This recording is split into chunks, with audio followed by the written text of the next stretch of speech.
Maling silog muna ang gagawin ko. Pero nasa gitna na agad yung itlog nito. Pwede din itong pangnegosyo kung gusto nyo. Tapos ganito kasarap ang kanin ko. Kaya naman tikman muna natin to.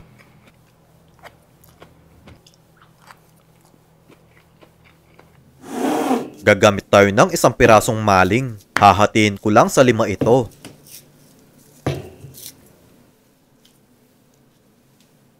Gagamit lang ako ng maliit na takip dito. Ito ang pambubuta sa gitna ng maling ko. Don't worry guys dahil yung gitna nito ipangsasahog natin sa kanin ko.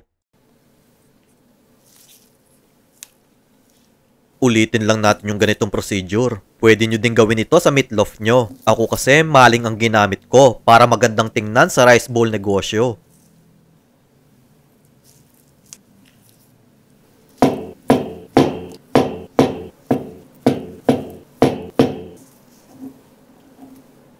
Gagamit tayo ng 2 itlog, konting asin, dahon ng sibuyas, at karot.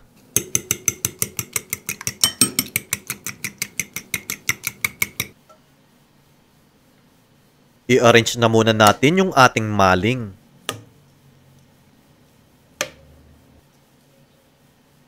Kapag kumukulo na, ibuhos na natin sa gitna yung itlog. Kapag kasi hindi pa kumukulo yung mantika, may chance na lumabas sa ilalim yung itlog nyo. Heto kasi, tumigas na agad yung ilalim kaya hindi na nakakaagos yung itlog ko. And then, baligtarin lang natin to. Tapos, ilagay muna natin sa strainer para matanggal ang excess oil. Yung mga non-stick pan, silicone utensils at yung chopping board na ginagamit ko, nasa comment section kung saan ko nabili ang mga ito. Una nating lutuin yung carrot dahil matigas ito. Sunod naman yung gitna ng maling. Maggisa din tayo ng bawang.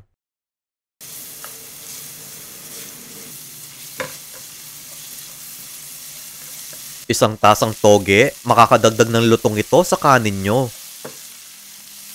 Isang kutsarang garlic powder.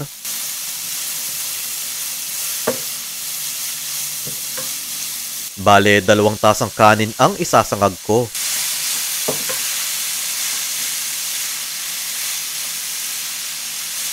Dalawang kutsarang oyster sauce naman ang pampalasa natin dito.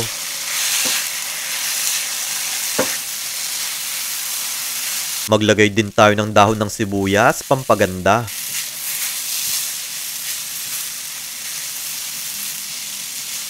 O, diba? Ang sarap ng itsura. Ilagay na natin to sa paper bowl. Kaya kung gusto nyo pa makapanood ng mga recipe na tulad nito, mag-follow lang kayo kay Lokong Kusinero para ma-update kayo sa mga susunod na video.